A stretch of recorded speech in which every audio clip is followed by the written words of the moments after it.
ช่วยกันกินดื่มสมใสสินค้าลาวภาษาลาวก้าวเจริญเอาสบาย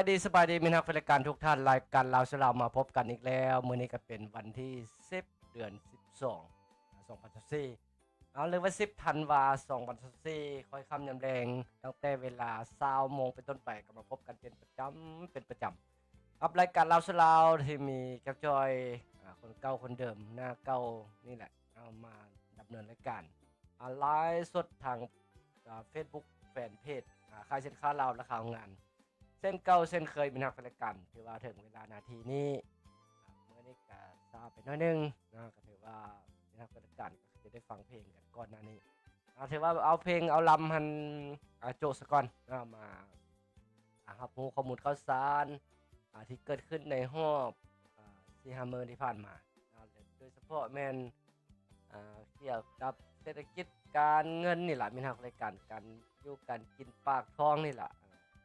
อัตราแลกเปลี่ยนราคาเงินราคาคำราคาน้ำมันนี่ต่างๆพวกนี้นอกจากจอยรายการลาวลาวนอกนั้นก็จะลืมได้มีทางรายการคือคำขวัญที่อยู่ในรายการหรือว่าคำขวัญที่แก้วจอยเว้าไปเนาะช่วยกันคิดดื่มสมใช้สินค้าลาวภาษาลาวก้าวเจริญอันนี้เป็นคำขวัญประจำรายการแล้วนอกนั้นก็เรียกร้องให้มีนักแฟนรายการหรือว่าพ่อแม่ประชาชนคนลาวเฮานี่ล่ะช่วยกันแท้ๆเนาะช่วยกันโฆษณาเผยแพร่ปลุกระดมทั่วสังคมลาวหั่นแหละผู้ใช้น้อยก็ใช้หลายผู้ใช้หลายก็ใช้น้อยว่าซั่นซะผู้ใดมีเงินไขใช้หลายก็ใช้ก็ดีเนาะผู้ใดบ่มีเงินไขก็โอ้เชื่อมั่นตัวใดมักตัวใดก็ใช้ตัวนั้นเนาะมีนักรายการแต่ว่าบ่มักดำน้อยก็อดเอาเนาะอดอาศัยเอาช่วยชาติได้เฮ็ดจังได๋เนาะคันสิว่าก็ได้คือช่วงก่อนนั่นล่ะพากันปลุกระดมเขาเอิ้นว่าไดปลุกระดมทั่วสังคมลาวส่วนแม่ค้าสาวขายต่างๆซื้อขายง่ายมือบ่ว่าจะเป็นออนไลน์บ่ว่าจะเป็นซื้อขายเชิงหน้าว่าซั่นซะปลุกระดมก็โอ้เป็นกระแสถือว่าถ้าว่ากระแสในสังคมถือว่าปลุกระดมช่วยกันแบบนี้ก็คือสิเป็นประโยชน์ต่อประเทศชาติบ้านเมืองได้มีทางการเป็นต้นเป็นปลุกระดมทั่วสังคมลาวบ่รับเงินตราต่างประเทศลักษณะนี้น่ะเนาะบ่รับเงินตราต่างประเทศช่วงนั้นก็โอ้เป็นกระแสสมควรแก้วจ้อยก็แก้วจ้อยเว้ามาตลอดอยู่แล้วเนาะช่วยกันคิดดื่มสมใช้สินค้าลาวภาษาลาวก้าวเจริญก็ได้คิดดื่มสมใช้ภายในเฮาก็ใช้เงินกีบหั่นล่ะมีทางบริการก็ใช้เงินกีบลาวคือเก่าหั่นล่ะเนาะคันว่าใช้ภายในหั่นน่ะเนาะฉะนั้นจักว่าลดทอนการนำเข้าสินค้าจากต่างประเทศลดทอนความต้องการที่จะนำใช้เงินตราต่างประเทศฉะนั้นจังว่า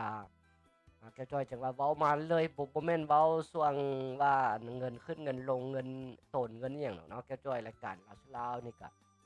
ดำเนินมาเป็นปีที่3แล้วเด้มีนักรายการปีนี้2022 2023 2024แต่กลางปี2022ผู้ใดรายการลาวลาวแต่ว่ามาอันรายการปลุกระดมสังคมลาวหันมาคิดดื่มสมใช้สินค้าลาวนี่มาแต่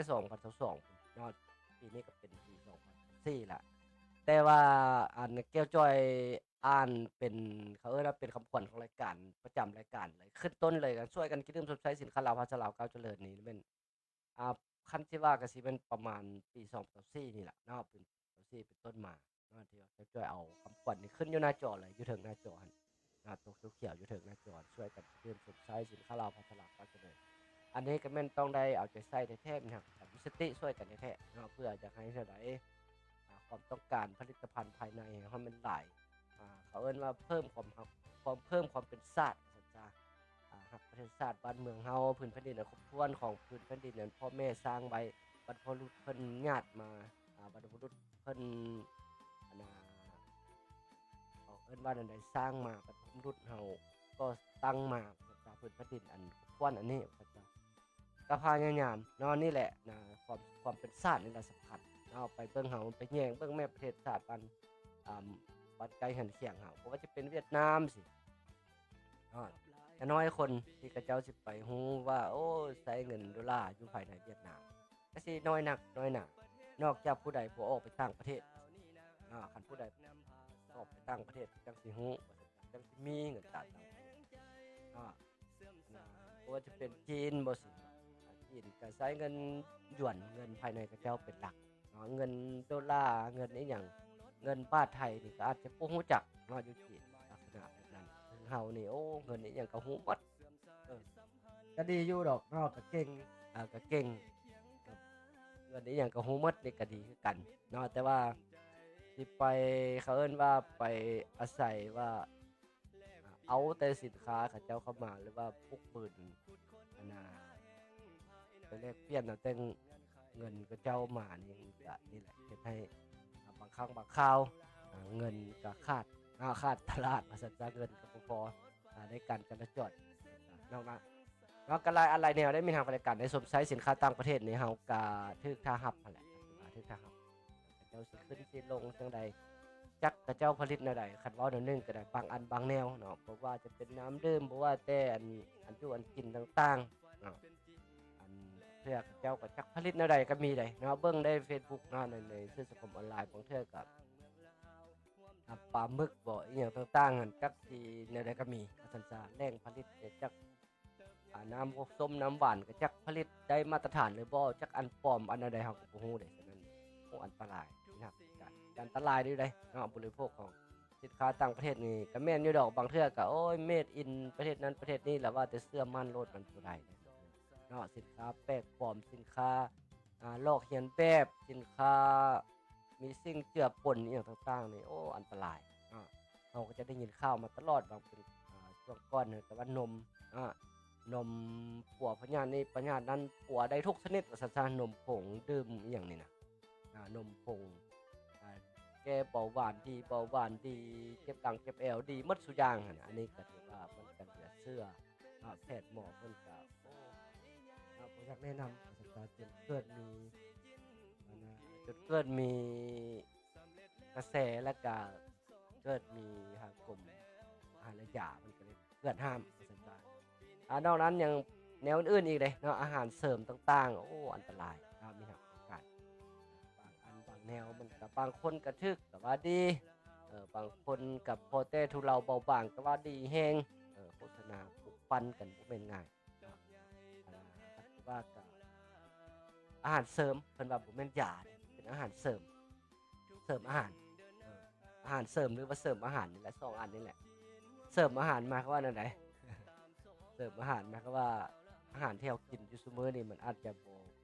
ยังบ่เพียงพอยังบ่แม่นบำรุงเพียงพอว่าซั่นจ้ะต่อร่างกายฉะนั้นจึงว่าได้กินอันเสริมเติมซั่นนะจึงได้กินอันเสริมเติมจึงเกิดเป็นว่าเสริมอาหารจึงเกิดเป็นว่าเสริมอาหารเป็นเสริมอาหารเป็นอาหารเสริมก็ความหมายมันก็จะเป็นอันนั้นแหละมีทางราชการฉะนั้นจะว่าแนวใดก็ตามอาหารการกินนี่โอ้ป้อนลงไปลงป้อนสิป้อนลงปากลงท้องนี่ก็ต้องได้ระมัดระวังแท้ยุคในยุคซุมื้อนี่มีทางราชการนอกจากกินข้าวเลยว่าอาหารนั้นก็เป็นพิษอาหารตรงนี้ก็เป็นพิษบ่อนนั้นก็เป็นพิษบ่อนนั้นก็เป็นเบื่ออันนั้นก็เป็นอันเมานี่โอ้อันตรายแท้ๆได้มีทางราชการฉะนั้นกับด้วยความเป็นห่วงเป็นใยเด้อเป็นทางบริการน้ำดื่มน้ำหยังก็สำคัญน้ำดื่มน้ำหยังก็สำคัญแต่ก่อนนี่ก็โอ้ยก็บ่ว่ากันแหล้วเนาะต้องสมัยปลูกต้อยไม้หรือว่าสมัยประเทศชาติยังอุดมสมบูรณ์บ่ได้มีเคมีหลาย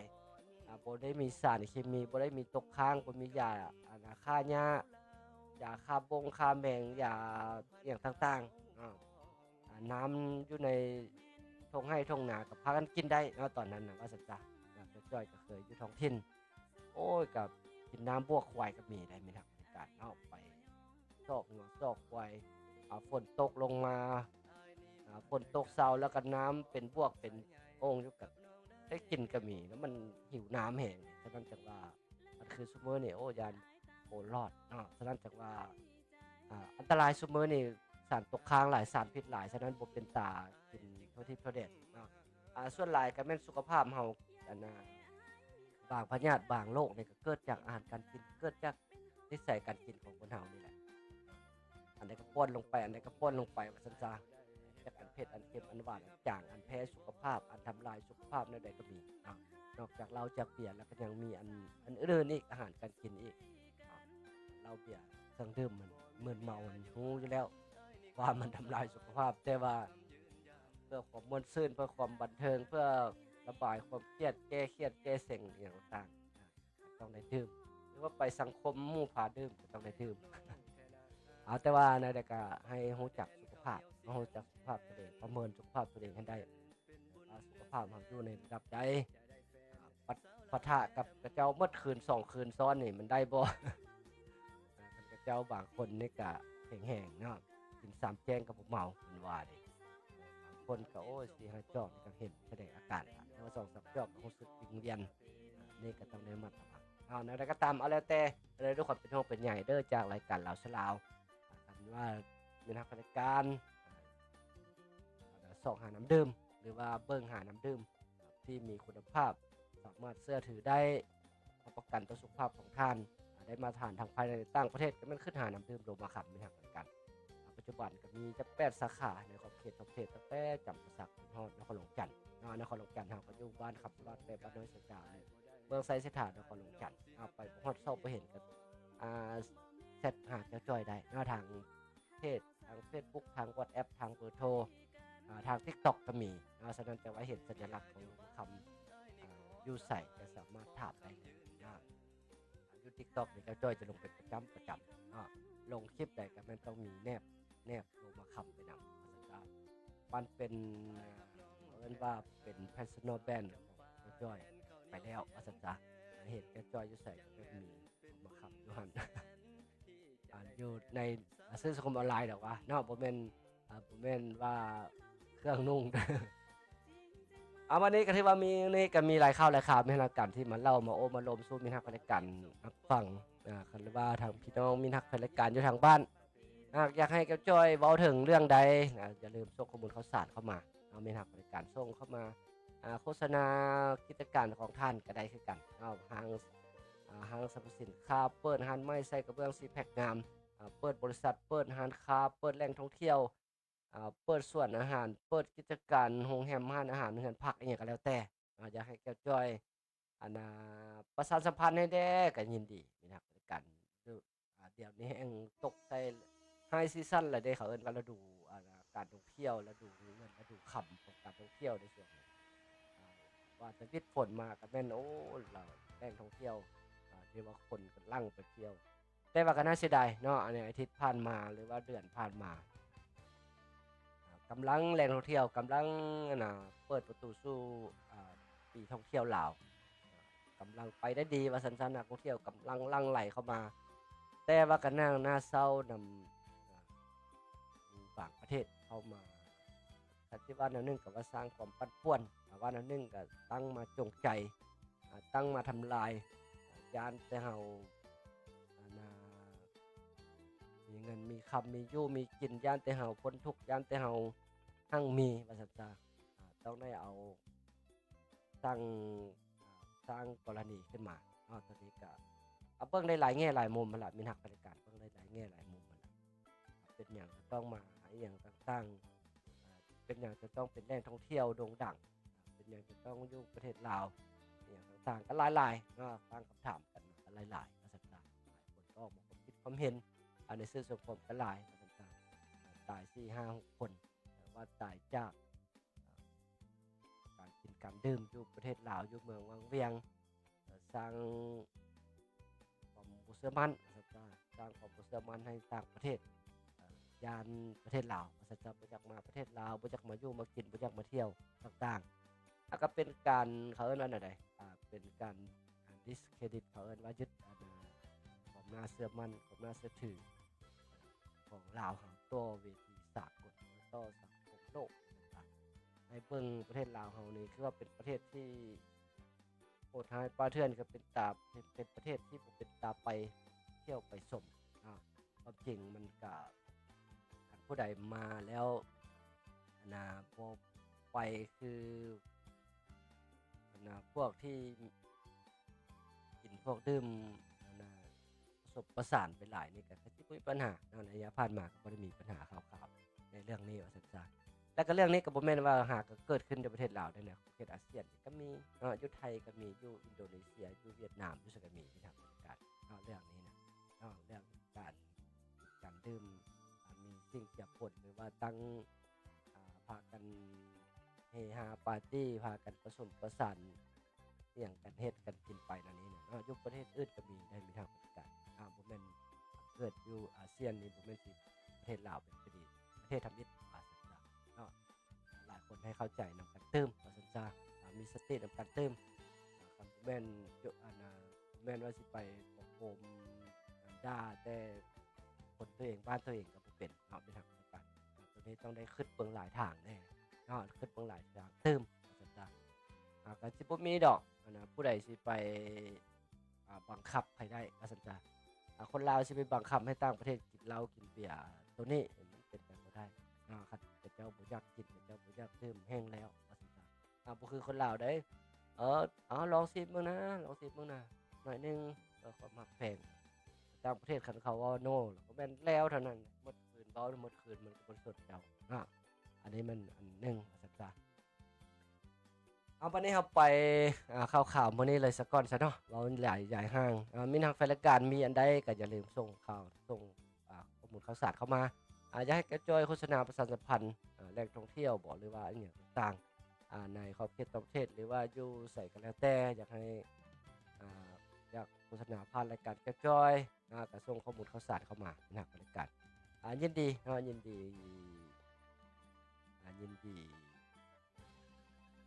ดีประชาสัมพันธ์ให้ว่าซั่นๆยินดีช่วยกันช่วยกันประชาสัมพันธ์ช่วยกันช่วยประชาสัมพันธ์กิจการของท่านช่วยกันนั่นแหละไปว่าซั่นจ้ะต่างคนก็ต่างก็ช่วยกันกระจายก็ใช้สื่อสังคมออนไลน์นี่แหละเป็นเขาว่าเป็นเครื่องมืออันหนึ่งที่กระจายข่าวกระจายข้อมูลข่าวสารทางรูปภาพทางข้อมูลข่าวสารสถานที่ให้สื่อต่อเป็นส่วนต่อหนึ่งให้มีนักรายการถ้าว่าอยากประชาสัมพันธ์แหล่งท่องเที่ยวอาหารโรงแรมต่างๆอยู่เขตใดเมืองใดบ่อนใดก็ส่งรูปส่งข้อมูลข่าวสารเข้ามาก็ช่วยเว้าให้ละเอียดทั่วประเทศหลายแขวงนี่ก็เคยไปยังบ่ได้ไปแต่บ่อแก้วเด้อจ้อยยังบ่ได้ไปแต่บ่อแก้วในประเทศลาวนี่เสกองอัตตปือไปมาหมดแล้วเนาะยังเหลือแต่บ่อแก้วแขวงเดียวปัจจุบันยังเหลือแต่แก้วยังบ่ได้เฮ็ดเทื่อเนาะอีก2 ชั่วโมงข้างหน้านี่ก็ว่าสิไปยามโรงไฟฟ้าหงสาหงสาหงสาสัปดาห์เดี๋ยววันเสาร์วันอาทิตย์จะเอาภาพมาเอาเก็บภาพมาตอนเป็นทางบรรยากาศบัดนี้เราไปเริ่มกันที่ข่าวนี่นายกรัฐมนตรีครับเซลซานอาสาสมัครญี่ปุ่นไปเบิ่งเรื่องการเมืองบ้านนายกเขาก็ให้กำลังใจก็ต้องคนก็อยากติดตามข่าวนายกบ้านแขกเมืองอยากติดตามนายกเขาเพิ่นเคลื่อนไหวแล้วได้เพื่อมิตรจิลีบางคนก็อยากฮู้เนาะผู้ใดบ่อยากฮู้ก็เป็นหยังศึกษาฟังเข้าไปก็ได้นะเอามาเบิ่งนายกรัฐมนตรีต้อนรับผู้แทนองค์การใจกล้าและอาสาสมัครญี่ปุ่นเนาะวันที่10ธันวาคมมื้อนี้10ธันวาคม2024ที่สำนักงานนายกรัฐมนตรีท่านสนชัยสิทธิ์ดอนนายกรัฐมนตรีแห่งสปปลาวและให้การต้อนรับการเข้าเยี่ยมคำนับของท่านฮาตาอิดะมีกิโอรองประธานอาวุโสองค์การร่วมมือสากลญี่ปุ่นหรือใจกล้าและอาสาสมัครญี่ปุ่นซึ่งนำโดยท่านโคอิซุมิสึโตบุเอกอัครราชทูตญี่ปุ่นประจำลาวโอกาสนี้ท่านนายกรัฐมนตรีได้แสดงความยินดีต้อนรับท่านฮาตาอิดะการใจกล้านี่แหละคือญี่ปุ่นก็จะอ่านยากเลยหัวหน้าองค์การใจกล้าและพร้อมทางตีราคาสูงต่อการช่วยเหลือและสนับสนุนของการใจกล้าก็คือของรัฐบาลและประชาชนญี่ปุ่นที่ได้ประกอบส่วนในการพัฒนาเศรษฐกิจสังคมของสปปลาวตลอดระยะที่ผ่านมาพร้อมนี้ยังได้เสนอองค์การใจกล้าสืบต่อให้การช่วยเหลือและสนับสนุนสปปลาวพร้อมทางสุขโยการจัดตั้งปฏิบัติโครงการต่างๆที่ได้รับอนุมัติแล้วให้สำเร็จตามคาดหมายที่วางไว้สำหรับปี 2025 จะครบรอบ 70 ปีแห่งสายพันธุ์การทูตลาวญี่ปุ่นครบรอบ 60 ปีปี 2025 ของการจัดส่งอาสาสมัครญี่ปุ่นปฏิบัติหน้าที่อยู่สปปลาวเสนอให้ทั้ง2ฝ่ายลาวและญี่ปุ่นสืบต่อประสานงานและเฮ็ดเวียกร่วมกัน เพื่อให้กิจกรรมต่างๆต้อนรับวันสำคัญดังกล่าวสำเร็จผลตามคาดหมายที่วางไว้จากนั้นท่านนายกรัฐมนตรีได้ให้เกียรติต้อนรับคณะอาสาสมัครญี่ปุ่นโดยได้กล่าวแสดงความยินดีต้อนรับและสมเสยและตีสากสูงต่อบรรดาอาสาสมัครที่มาช่วยเหลือเฮ็ดเวียกอยู่สปปลาวซึ่งเป็นผู้ที่มีความอดทนและเสียสละสูงถึงแม้นประสนทางสองชาติมีวิถีชีวิตดำรงชีวิตมีวิธีการดำรงชีวิตและฮีตของประเพณีแตกต่างกันแต่อาสาสมัครก็เลือกที่จะมาเฮ็ดเวียกอยู่สปปลาวและยังสมัครไปเฮ็ดเวียกอยู่ท้องถิ่นชนบทอยู่เขตทางไกลซอกเล็กร่วมกับพนักงานของลาวอย่างบ่ฮู้อิดฮู้เมื่อยและแสดงความขอบใจต่อการช่วยเหลือล้ำค่าของรัฐบาลและประชาชนญี่ปุ่นในระยะผ่านมาซึ่งได้ประกอบส่วนอันสำคัญเข้าในการพัฒนาเศรษฐกิจสังคมของสปปลาวในแต่ละระยะได้ตีราคาสูงต่อสายพันธุ์ร่วมมือสองฝ่ายลาวญี่ปุ่นในระยะผ่านมาซึ่งได้สืบโตขยายตัวอย่างต่อเนื่องนอกจากนั้นท่านนายกรัฐมนตรียังได้เสนอให้ฝ่ายญี่ปุ่นสืบโตส่งอาสาสมัครของตนมาปฏิบัติหน้าที่ตามแขนงการที่มีความจำเป็นเพื่อมาช่วยแขนงการที่ลาวเฮามีความต้องการเสนอให้อาสาสมัครญี่ปุ่นให้ถ่ายทอดความรู้ความสามารถและเทคโนโลยีให้แก่วิชาการลาวและร่วมเฮ็ดเวียกกับองค์การปกครองท้องถิ่นที่ตนสังกัดอยู่ทางเรียนรู้วัฒนธรรมและฮิตของประเพณีอันดีงามของชุมชนท้องถิ่นเพื่อให้สายพันธุ์มิตรภาพการร่วมมือนับมือดับดีขึ้นพร้อมกันนั้นก็นำเอาความรู้เอาข้อมูลและประสบการณ์ของตนไปเผยแพร่ให้คนญี่ปุ่นได้รับรู้สปปลาวหลายขึ้นเพื่อประกอบส่วนเสริมสร้างสายพันธุ์การร่วมมือดึงดูดนักลงทุนอยู่สปปลาวหลายขึ้นและทั้งเป็นการส่งเสริมการท่องเที่ยวนำอีกด้วยโอกาสเดียวกันท่านฮาตะอิดะมิกิโอะห้องประธานอาวุโสการร่วมมือสากลญี่ปุ่นและท่านเอลทูตญี่ปุ่นประจำสปปลาวได้แสดงความอกใจต่อการต้อนรับอันอบอุ่นของท่านนายกรัฐมนตรีแห่งสปปลาวพร้อมทั้งตีราคาสูงต่อการผูกพันร่วมมืออันดีงามระหว่างญี่ปุ่นและลาว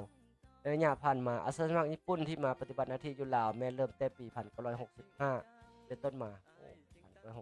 1965ในเวลานั้นมีอาสาสมัครเพียงแต่5คนและประเทศลาวเป็น1ใน4ประเทศทำอิฐที่รัฐบาลญี่ปุ่นได้ส่งอาสาสมัครของตนมาปฏิบัติเวียกงาน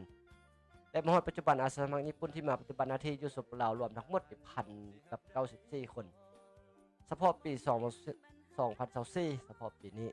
มีอาสาสมัครอาวุโสญี่ปุ่นและคนหนุ่มทั้งหมด45คนโดยประจำอยู่แขนงการต่างๆเป็นต้นศึกษาธิการและกีฬาสาธารณสุขกิจกรรมป่าไม้พัฒนาชนบทและภูเก็ตอื่นๆนี่ถือว่าการเป็นอาสาสมัครญี่ปุ่นกับมาสุปีนะครับมาช่วยเวียกช่วยงานมาสุปีผมเซยได้ญี่ปุ่นนี่ก็ถือว่ามาหลายอาสาสมัครช่วยว่าช่วยถ่ายทอดความรู้ประสบการณ์มาเรียนรู้ที่ของประเพณีวัฒนธรรมแน่ก็มาช่วยเรียกช่วยงานมาช่วยถ่ายทอดความรู้ในแขนงการต่างกิจกรรมสาธารณะพัฒนาชนบทกิจกรรมป่าไม้อย่างไรแต่ก็เจ้าก็สิได้เรียนรู้วิถีชีวิตของประเพณีการดำรงชีวิตของคนลาวเฮาสิ่งที่กระเจ้าได้นะก็คือท่านสิว่า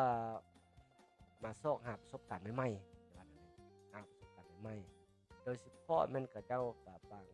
คนก็สิอยากรู้หั่นล่ะบ่อนเขียนทางไกลซอกนี่บ่อนยุ่งบ่อนยากแท้ๆมันอยู่แถวใดพาค่อยไปเด้พาค่อยไปอยู่ลองเบิ่งเด้งานลักษณะแบบนั้นก็คือเราก็คือคนประเทศที่ด้อยพัฒนา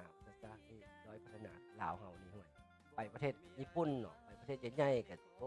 คือสิบ่มีดอกเนาะอยากไปเบิ่งว่าบ่อนใดที่ทุกข์ที่สุดของญี่ปุ่นสลากก็อยากไปเบิ่งว่าตึกตัวใดสูงที่สุดในญี่ปุ่นบ่อนใดเจริญที่สุดในญี่ปุ่นบ่อนใดเป็นใจกลางเมืองที่สุดของญี่ปุ่นบ่อนใดทันสมัยที่สุดของญี่ปุ่นประมาณนี้แหละคนประเทศด้อยพัฒนาไปว่าซั่นคนที่กระเจ้าประเทศที่พัฒนาแล้วคือญี่ปุ่นประเทศที่พัฒนาแล้วคือญี่ปุ่นนี่มาประเทศที่กับด้อยพัฒนานี่เจ้าก็อยากซอกฮู้ทันสมัยซ้ำลาวเฮานี่กระเจ้าก็อยากฮู้ดอกทันสมัยซ้ำใดสลากอยากไปฮู้บ่อนว่าบ่อนใดที่ยังปฐมประถมที่สุดว่าซั่นยังบ่มีฟืนมีไฟห้องน้ำก็บ่มีหั่นน่ะพาเราไปได้เด้อห้องน้ำเขาป่านะงอยขอดงอยอย่างไปซะนี่ลองพาไปเบิ่ง เอาอันนั้นก็คืออันน่ะเรียกงานของนายกเพิ่นเนาะรับแขกรับคนอาสารับแขกรับคนจากอาสาสมัครของคุณเอาไปโต้ไปเบิ่งสภาเอาไปเบิ่งสภาก็สำคัญสภาก็ใกล้สิปิดแล้วเด้มีทางประกันก็สิปิดอาทิตย์นี้ได้สภานี่พุธพฤหัสนี่แหละนี่จะได้12จะได้ปิดแล้วเด้นี่ดำเนินมาแต่18พฤศจิกเนาะ18พฤศจิก2ที่8เดือน1112 12ปิดนี่สภา ไปเบิ่งมื้อนี้นี่กระทรวงการเงินเสนอปรับปรุงกฎหมายว่าด้วยการตรวจสอบว่าด้วยการตรวจสอบอิสระตรวจสอบกวดกาว่าตรวจสอบบัญชีการเงินนี่แม่นกระทรวงการเงินมันตรวจสอบบัญชีเด้อผมมันตรวจมันตรวจกาทรัพย์สินมันตรวจสอบสืบสวนอีหยังบ่แม่นน่ะตรวจสอบบัญชีเพื่อให้กฎหมายว่าด้วยการตรวจสอบอิสระมีหน้าไหนจะแจ้งครบถ้วนรัดกุมแนวใช้เป็นเครื่องมือในการคุ้มครองติดตามกวดกาการจะตั้งปฏิบัติเรียกงานตรวจสอบอิสระท่านสันติภาพพรหมวิหารรัฐมนตรีกระทรวงการเงินได้เสนอปรับปรุงกฎหมายว่าด้วยการตรวจสอบอิสระฉบับปรับปรุงต่อกองประชุมสมัยสามัญที่18ของสภาแห่งชาติชุดที่9ในวันที่10ธันวาคม2024นี้ภายใต้การเป็นประธานของท่านพลโทสุวรรณเรืองบุญมีรองประธานสภาแห่งชาติโอกาสที่ท่านสันติภาพพรหมวิหารได้ยกให้เห็นสภาพการจัดตั้งปฏิบัติกฎหมายว่าโดยการตรวจสอบอิสระเหตุผลและความจำเป็นในการปรับปรุงกฎหมายดังกล่าวผ่านการจัดตั้งปฏิบัติกฎหมายว่าโดยการตรวจสอบอิสระเห็นว่ายังมีบางเนื้อในเป็นอุปสรรคในการจัดตั้งปฏิบัติเรียกงานตรวจสอบอิสระต้นกฎหมายฉบับปี 2014 อย่างบ่ทันกำหนดเกี่ยวกับกฎไกการคุ้มครองนักเชี่ยวชาญบัญชีเป็นต้นการอนุญาตโจะและถอนใบอนุญาตการเคลื่อนไหวของนักเชี่ยวชาญบัญชีเพื่อเป็นป้อนอิงในการติดตามและกวดกาการเคลื่อนไหวของนักเชี่ยวชาญบัญชีให้ถูกต้องตามกฎหมายมีจรรยาบรรณจรรยธรรมและเป็นมืออาชีพอย่างแท้จริงพร้อมเดียวกันนั้นยังบ่ทันได้กำหนดระเบียบเกี่ยวกับนักเชี่ยวชาญบัญชีต่างประเทศที่จะมาเป็นนักเชี่ยวชาญบัญชีลาวและเคลื่อนไหวประกอบอาชีพอยู่สปปลาวและเหตุผลอื่นๆจำนวนหนึ่งที่ยังบ่สอดคล้องฉะนั้นจึงมีความจำเป็นต้องได้ค้นคว้าปรับปรุงกฎหมายดังกล่าวเพื่อให้มีเนื้อในจะแจ้งครบถ้วนรัดกุมแน่ใช้เป็นเครื่องมือในการคุ้มครองติดตามกฎกาการจัดตั้งปฏิบัติเรียกงานตรวจสอบอิสระของวิสาหกิจบัญชีวิสาหกิจตรวจสอบนักตรวจสอบและนักเชี่ยวชาญบัญชีให้ถูกต้องโปร่งใสและสอดคล้องตามกฎหมายกำหนดโครงประกอบและเนื้อในของร่างกฎหมายว่าด้วยการตรวจสอบอิสระฉบับปรุงประกอบมี12ภาค11หมวดและ84มาตราในนี้ได้ปรับปรุงมี65มาตราสร้างใหม่4มาตราตัดออก14มาตราและรักษาไว้คือ95มาตราท่านสันติภาพพรหมวิหารกล่าวตื่นมาเมื่อกฎหมายฉบับนี้ได้ถูกคำร้องและประกาศใช้อย่างเป็นทางการแล้วคาดคะเนผลได้รับคือดังนี้สร้างความน่าเชื่อถือต่อภาคพื้นและสากลต่อการปฏิบัติพันธะของสปปลาวเกี่ยวกับอาเซียนเกี่ยวกับกรอบอาเซียนและองค์การการค้าโลกในการส่งเสริมการยกระดับวิชาชีพการบัญชีและการตรวจสอบให้เทียบเท่ากับบรรดาประเทศในอาเซียนและสากลเป็นเครื่องมือในการคุ้มครองติดตามกฎการจัดตั้งปฏิบัติการเคลื่อนไหวเวียงงานตรวจสอบอิสระมีความเข้มแข็งถูกต้องโปร่งใสมีประสิทธิภาพและมีประสิทธิผลสร้างนักเชี่ยวชาญบัญชีลาวให้มีคุณภาพด้านความรู้ความสามารถเทียบเท่ากับภาคพื้นและสากลเฮ็ดให้นักเชี่ยวชาญบัญชีลาวสามารถเคลื่อนไหวเฮ็ดเวียกตรวจสอบทางภายในและต่างประเทศและตอบสนองความต้องการของตลาดแรงงานปกป้องสิทธิและผลประโยชน์ของสังคมนักตรวจสอบเป้าหมายคือตรวจสอบสกัดกั้นปรากฏการณ์ย่อท่อทางด้านการคุ้มครองการเงินรัดกุมการจัดตั้งพนักงานรัฐกรที่เฮ็ดเวียกคุ้มครองการเงินแห่งรัฐและตรวจสอบอิสระมีสติเคารพกฎหมายส่งเสริมและสร้างความสมานให้แก่นักลงทุนทางภายในและต่างประเทศเฮ็ดให้การคุ้มครองรัฐคุ้มครองเศรษฐกิจมีความเข้มแข็งประกอบส่วนเข้าในการพัฒนาเศรษฐกิจสังคมของชาติให้ขยายตัวและมั่นคงประกอบส่วนเข้าในการป้องกันแก้ไขปัญหาต่างๆที่เกี่ยวข้องที่ตั้งขึ้นในระยะผ่านมาได้รับผลดีกว่าเก่าหมายการปรับปรุงกฎหมายว่าโดยการตรวจสอบอิสระบ้านเฮานี่ก็คำว่าอิสระนี่ก็จักสิอิสระสักใดในการคันว่าอยู่ในองค์การจัดตั้งรัฐ นี่ก็สิอย่างขึ้นกับองค์การเป็นตั้งรัฐนี่ก็ยากที่จะมีอิสระในการตรวจสอบนอกนั้นก็กระโตนักเชี่ยวชาญนักตรวจสอบเองยังว่ายังมีท่าเอียงยังมีท่าเอียงคอนแคนนึงยังมีท่าเอียงคุณแคนหรือว่ายังจัดยบันในเป็นนักตรวจสอบหรือว่าปฏิบัติจัดยบันของนักตรวจสอบที่ดีมีการยังสูงประสบการณ์ในระยะผ่านมาเป็นต้นแมนกวนเห็นบนนั้นกวนเห็นบนนี้หรือว่ามีข่าวมีการปกปิดมีการเรื่องมีการร่วมกับป้อนที่ไปตรวจสอบร่วมกันสร้างหลักฐานตกหาวิธีทางออกเขาเอิ้นว่าอะไรป้อนหาทางออกหาวิธีลบดิหาวิธีทางออกอย่างซอยกันจากคนตรวจสอบเห็นว่าสัตว์โอ้ซาวเตอร์มาลมกันเบิ้งไปเห็นอะไรเห็นวิธีใดเปลี่ยนเป็น10 ตื้อได้บ่3 ตื้อแล้วให้เจ้าเอาซะหนักตรวจสอบซะว่ามันก็แล้วแต่หลายวิธีนี่ก็10กาแฟอย่างต่างๆว่ากันไปได้เอาซ้ำที่3มีทางบริการดังที่บ้านทันว่าปฏิบัติได้ตามกฎหมายตามจรรยาบรรณตรวจสอบแท้ๆมันก็คือสิผู้มีปัญหาในทางบริการยานแต่ว่าพันหมาว่าซั่นๆความเชื่อมั่นต่อนักตรวจสอบความเชื่อมั่นต่อองค์การตรวจสอบกันยังบ่ทันสูงว่าซั่นๆในสังคมก็ยังบ่ให้ความเชื่อมั่นสูงพอปานใดเอาบัดนี้เราไปต่อเว้าหลายใหญ่ยาวเฮาไปต่ออีกไปต่อเบิ่งทางทางแขวงพงศลีเบิ่งเพิ่นมีอีหยังแขวงพงศลีเพิ่นมีหยังกระโดนเราบ่ได้นำเสนอทางแขวงพงศลีเอาเบิ่งแขวงพงศลีพร้อมเป็นเจ้าภาพจัดมหกรรมกีฬาโยนหมากคอน3ประเทศได้มีครับโยนหมากคอน3ประเทศผู้ใด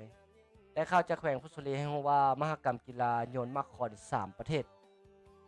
ลาวเวียดนามจีนลาวเวียดนามจีนครั้งที่8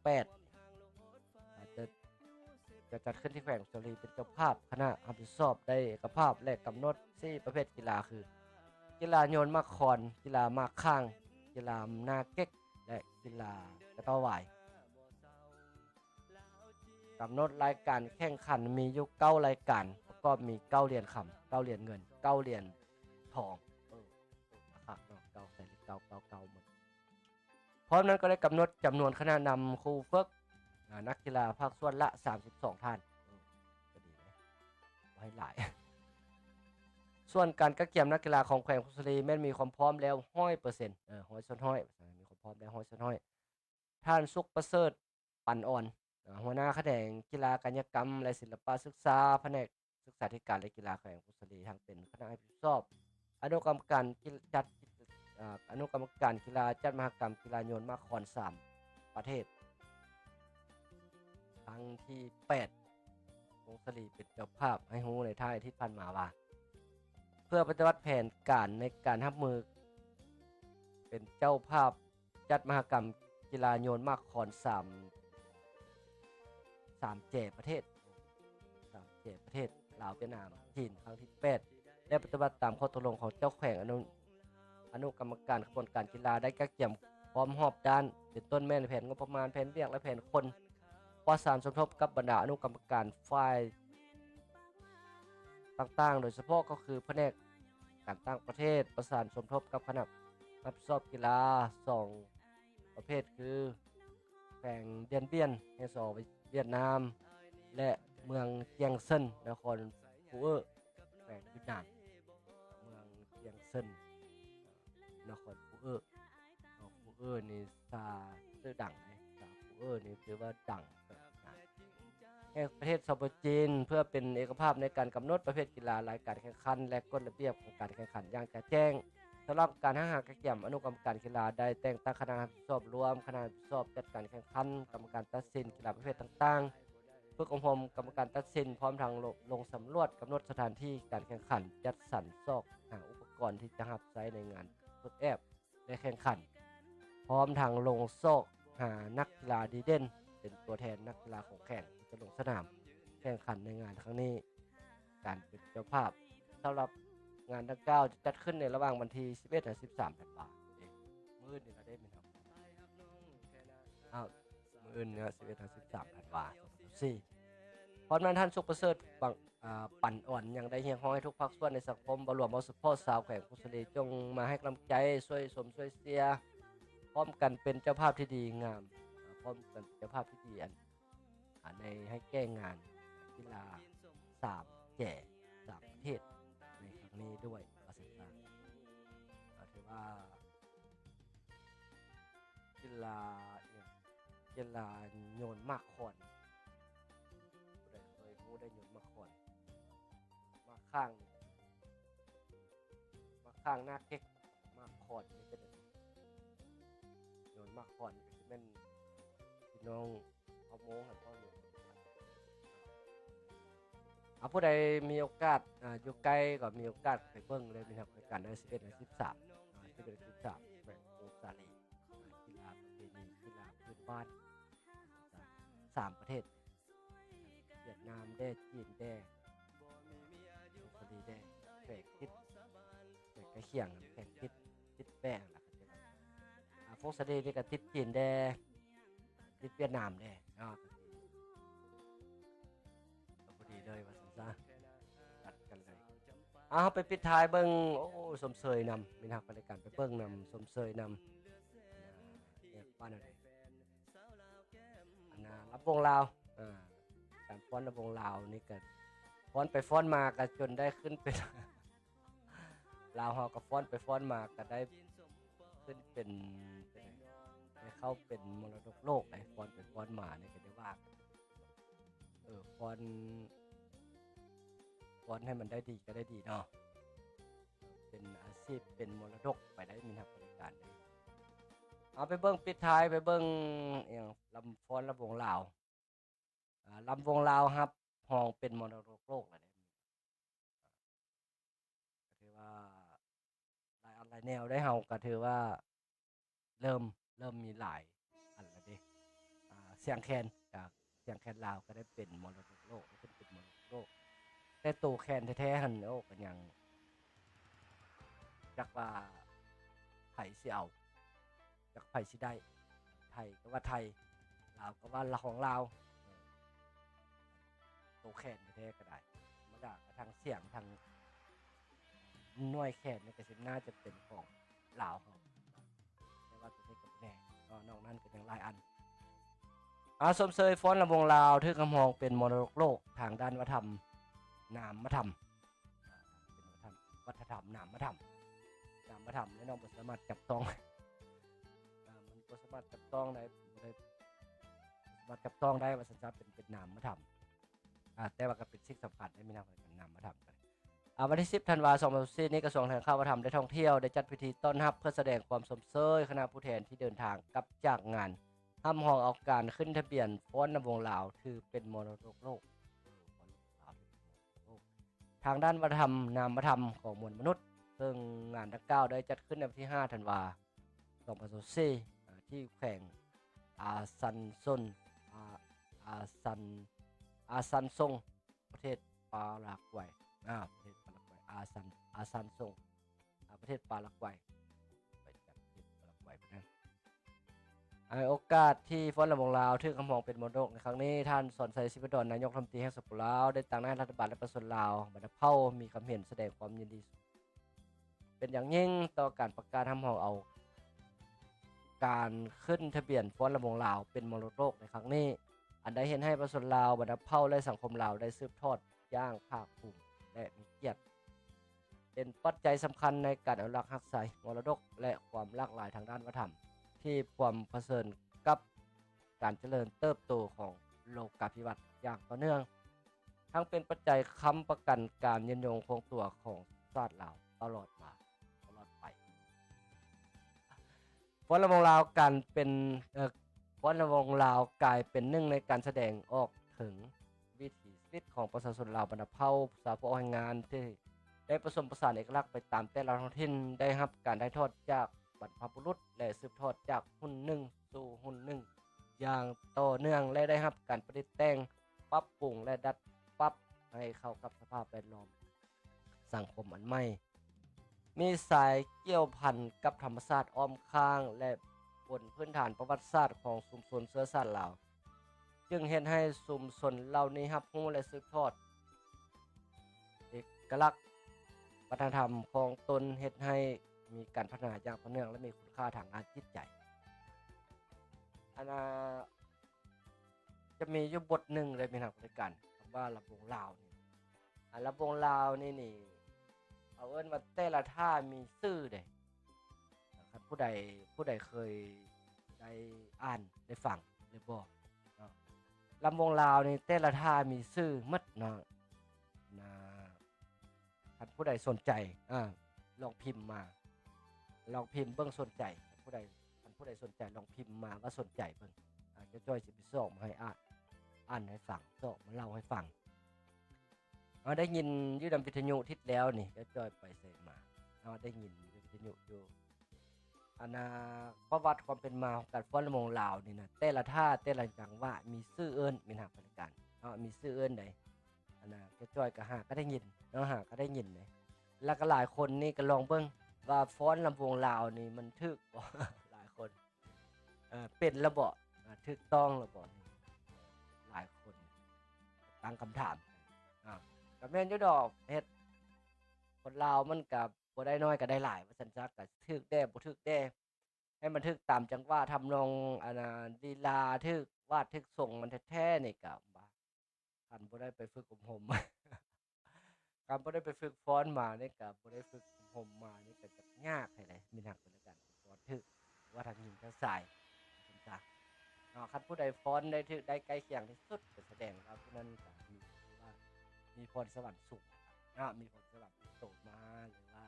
เบิ่งรุ่นศิลปะเบิ่งกองศิลปะสุดกลางอย่างต่างเพิ่นฟ้อนแล้ว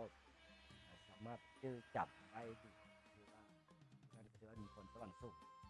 ส่วนว่าคนทั่วไปนี่ก็ฟ้อนร่วมมารวยไปนี่ก็คล้ายๆคือคล้ายๆคือได้บ่แม่นว่าสิถูกหมดมีหนักกัน แต่ว่าก็เบิ่งออกว่าซั่นซะก็เบิ่งออกว่าฟ้อนแบบนี้มันคนลาวแม่นคนต่างประเทศมาฟ้อนก็แม่นถึงว่าหน้าคือลาวแต่ว่าคำนี้ก็สิยากจะใกล้เคียงฉะนั้นก็ลองคิดเบิ่งนะก็แล้วกันผู้ใดฟ้อนระวงลาวถูกตามมาตรฐานแท้ว่าซั่นถูกจังหวะถอยเข้าถอยออกตีนซ้ายตีนขวาเงี่ยงซ้ายเงี่ยงขวาอย่างต่างๆมีท่าเพราะว่าจะเป็นท่าอย่างท่า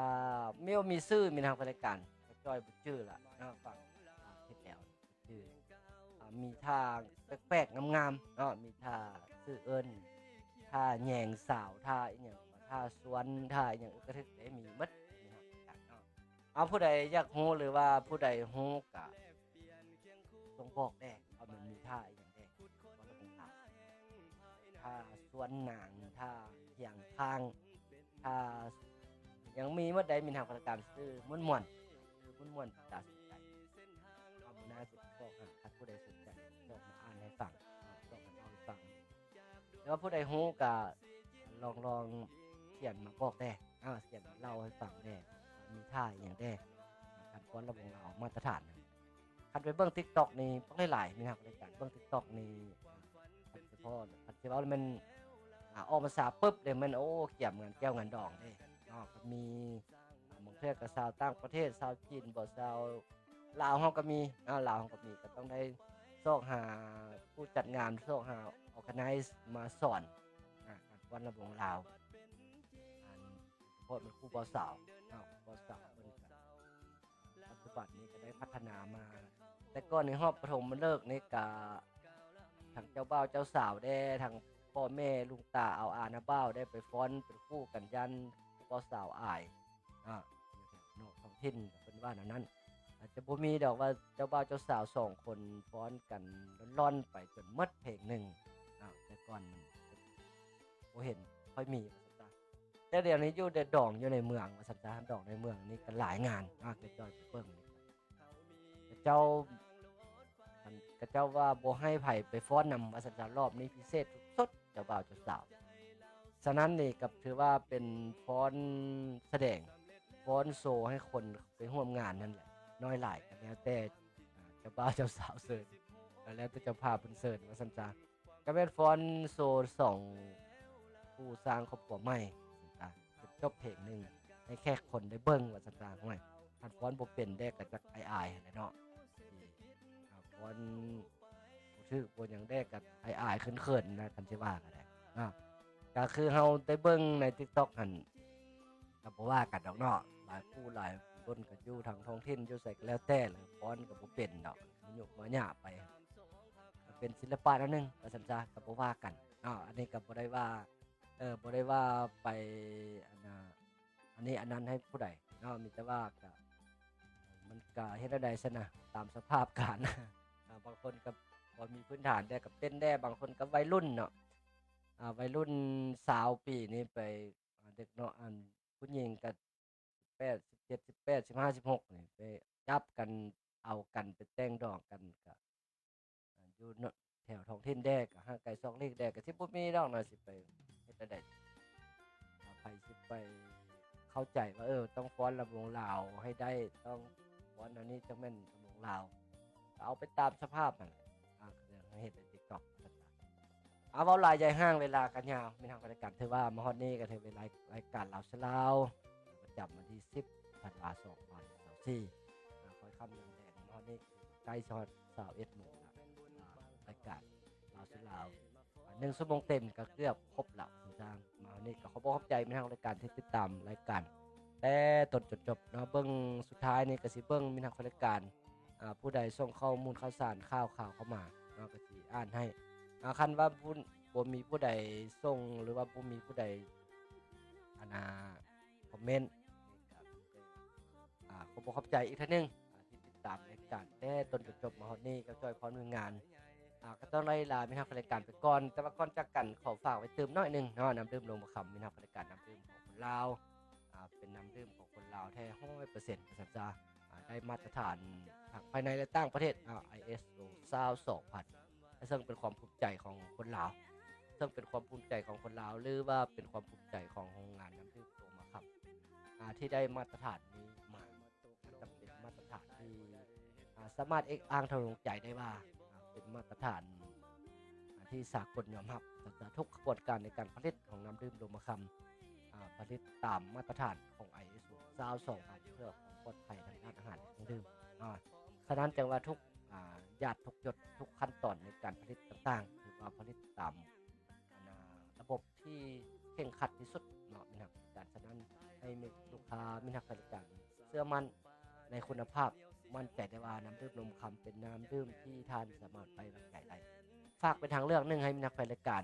ลองไปกินไปดื่มลองไปใช้ลองเบิ่งผู้ใดมีงานพบปะสังสรรค์ขึ้นหันไม้ใส่กระเบื้องซีแพคเปิดบริษัทเปิดร้านไม้เปิดกิจการเอาไปรับใช้ในงานสิริมงคลต่างๆเริ่มฉลองในงานขึ้นหันเริ่มฉลองในงานสิริมงคลของท่านเนี่ยแบบใดก็แล้วแต่หรือไปเอาไปขายจำหน่ายต่อก็ดีไม่เท่าละกันมีส่วนต่างหลายสัจจะน้ำดื่มนมคำนี่ขวดน้อยกับมี5ขนาด250 330 600 1,500 2,500พิเศษ 1,500 2,500มีหูหิ้วสบายมีหูหิ้วก็ถือว่าท่านก็จะได้จับไปมาหิ้วไปมากินดื่มสบาย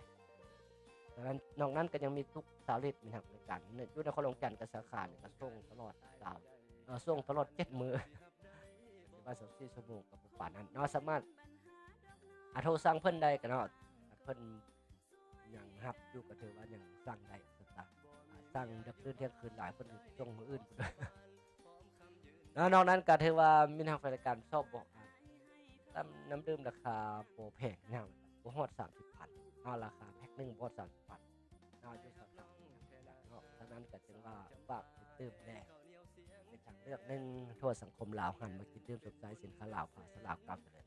สำหรับวันนี้กับจอยต้องลาไปก่อน thank you for watching and see you next time อันใจเจียนบ๊ายบายกินกัน